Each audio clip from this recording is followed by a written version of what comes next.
Y dice así sobre este título que se le da a nuestro Señor Jesucristo como el Hijo amado. Este Hijo amado tiene trascendencia en el Antiguo Testamento, porque ese es el plan del Señor, que en este tiempo ya señalado Juan lo va a presentar a Israel como el Mesías. Y dice así el profeta Isaías en el capítulo 42: he aquí mi siervo, el que viene a servir, el que viene a dar su vida. He aquí mi siervo, yo le sostendré, mi escogido, en quien mi alma tiene contentamiento. Escuche, mi alma tiene contentamiento. 750 años aproximadamente antes que Jesucristo se esté bautizando en el río Jordán, ya se había profetizado de esa voz que vino del cielo: este es mi Hijo amado, mi Hijo único, mi Hijo que es singular, que es incomparable, que no conoce pecado, que va a hacer mi voluntad, que yo lo envío a la tierra para que sean bendición a todas las familias de la tierra. Mi Hijo amado, en el cual tengo complacencia, en la cual dice Isaías: mi alma tiene contentamiento. Y luego dice: he puesto sobre él mi espíritu. Él traerá justicia a todas las naciones. Y aquí, mis hermanos, este término entonces estamos rescatando, este título que se le da a nuestro Señor Jesucristo como el Hijo amado. No fue hecho al azar, sino que tiene fundamento en el Antiguo Testamento. Cuando Cristo Jesús se bautiza allí, mis hermanos, y viene el Espíritu Santo, ¿sí? Vemos aquí un cuadro del cumplimiento de la profecía mesiánica. Es muy importante entender esto, porque a veces pensamos y queremos compararnos nosotros como hijos adoptivos amados, y queremos compararnos que también Dios Padre, sí, cierto, Él nos ama, pero estamos hablando aquí entre Padre e Hijo, un amor incomparable, un amor único, un amor que ha existido, mis hermanos, desde antes de la fundación del mundo. Grande es este misterio. Estamos muy limitados para entender esta verdad, aunque estamos viendo aquí la voz del Padre. Estamos viendo al Hijo amado diciendo que se cumpla toda justicia, que se cumpla la justicia de Dios Padre sobre la vida del Hijo de Dios, en la cual se está identificando con los pecadores, en la cual la justicia del cielo tiene que venir y tiene que darse cumplimiento en el Hijo amado. El Hijo amado, el Hijo escogido, el Hijo que iba y viene a ejecutar el plan divino del Padre. Aquel Hijo que no conoció pecado. Aquel Hijo que cuando le maldecían, el Hijo amado no abría su boca. El Hijo amado que viene a dar a conocer el reflejo del Padre, cómo es el Padre cuando el Hijo estaba aquí en persona en este mundo. Es el representante de Dios Padre. Ese es el enviado del cielo a la tierra, el Hijo amado, que tenía que cumplirse la justicia divina, en donde se tenía que castigar el pecado de los hombres, en donde el Hijo amado es el único quien cumple todos los requisitos divinos para ofrecerse como ofrenda. Una ofrenda única, una ofrenda inigualable, una ofrenda divina, una ofrenda intachable, una ofrenda que cuando se iba a consumir allí en el altar de bronce, en el altar de juicio del Padre, esa ofrenda ante el Padre, su Hijo amado lo iba a recibir, ese sacrificio, poniendo su vida por nosotros en olor fragante, acepto. Porque esta ofrenda del Hijo amado no conocía el pecado. Voluntariamente se hizo siervo, tomó forma humana y para salvar a la humanidad. Padre, yo pongo mi vida por ellos. Que todo tu juicio para satisfacer, Señor, tu justicia y toda la copa de la ira, Señor, yo la tomo para dar salvación a los que caminan rumbo a eterna perdición, a un lugar conocido como el lago que arde con fuego y azufre. El Hijo amado, el siervo que dijo Isaías, en donde fue puesto el Espíritu Santo para señalar al enviado, un título de nuestro Señor Jesucristo como el Hijo amado, tiene, mis hermanos, fundamento en el Antiguo Testamento. En Juan capítulo 1, dice la palabra de Dios, en Juan capítulo 1, a ver si lo tengo aquí, dice la palabra de Dios, cuando Juan estaba bautizando a nuestro Señor Jesucristo, dice, y yo no le conocía, dice Juan, y yo no le conocía, pero el que me envió a bautizar con agua, él me dijo, sobre quien veas descender el Espíritu Santo y que permanece sobre él, ese es el que bautiza con el Espíritu Santo. Juan ya sabía, Juan ya se le había revelado, porque Juan fue preparado también en el desierto. El Juan fue lleno del Espíritu Santo desde el vientre de su madre. Se le fue revelado el plan del Padre. Juan venía de una familia sacerdotal y él también conocía todo lo que es la palabra del Señor,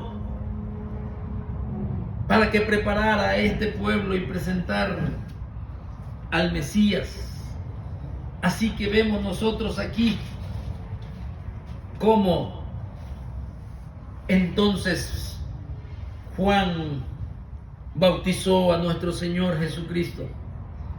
El propósito de él era de que nuestro Señor Jesucristo se identificara con el pecador. Esto es lo que exactamente hizo también al nacer concebido por el Espíritu Santo, en carne, sangre y hueso, para identificarse, sí, con el pecador. La educación que tuvo nuestro Señor Jesucristo y todo lo que concierne también a su muerte fue para identificarse con el pecador. Y aquí Juan dice, aquí le dejó. Así que Jesús se puso en el lugar del pecador al ser bautizado. Deja que se cumpla toda justicia, dijo nuestro Señor Jesucristo. El testigo divino de Jesús como el Hijo de Dios En el versículo 16 y 17 dice así la palabra del Señor. Y Jesús, después que fue bautizado, subió luego del agua, y he aquí los cielos le fueron abiertos, y vio al Espíritu de Dios que descendía como paloma y venía sobre él. Y hubo una voz del cielo que decía: este es mi Hijo amado, en quien tengo complacencia. Es importante demostrar aquí, mis hermanos, que Dios Padre demostró que este bautismo de nuestro Señor Jesucristo no era como los otros bautismos que ya Juan había hecho. El cielo se abrió, un bautismo muy diferente, inigualable, único y singular. Una demostración, mis hermanos, aquí, en donde el Hijo venía a cumplir una misión, como lo dice el profeta Isaías: mi siervo, yo le sostendré, mi escogido, en quien mi alma tiene contentamiento. Para identificarse, mis hermanos, justamente con los pecadores, motivado por amor.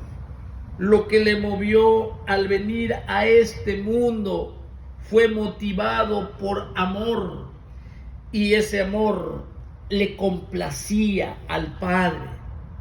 No había otra forma. Si no hay un Salvador, si ya no hay un Hijo de Dios divino, mis hermanos, entonces la ira de Dios tenía que caer sobre toda la humanidad. Y sin duda alguna, nadie estuviéramos vivos en estos tiempos, porque la ira de Dios ya nos hubiese consumido como Sodoma y Gomorra, o como el tiempo del juicio divino del gran diluvio de los días de Noé. Pero gloria a Dios por el Hijo amado, que por amor y por contentamiento de aquel que lo envió, mis hermanos, gracias a eso el mundo puede hoy en día obtener salvación de su alma y ser libre de la ira de Dios sobre él. Aquí vemos entonces claramente, mis hermanos, cómo el bautismo de Jesús se cumplen las Escrituras. Recuerde que ya vimos Salmos, capítulo 2, mi hijo, el decreto del Padre, mi hijo eres tú. Sí, como aquí con Isaías también. Así que en ese bautismo de Jesucristo se cumplen las Escrituras con referente al Mesías, al ungido del Señor. Isaías mismo allí, que ya lo leímos, Isaías 42:1 lo leímos, dice: he puesto sobre mí espíritu sobre él. Mire cómo dice aquí abajo: he puesto sobre él mi espíritu. Y luego dice: y él traerá justicia a las naciones. Lo que ahora no existe, justicia. Donde quiera vemos injusticia, en todas las naciones, en los hogares, en diferentes partes del mundo.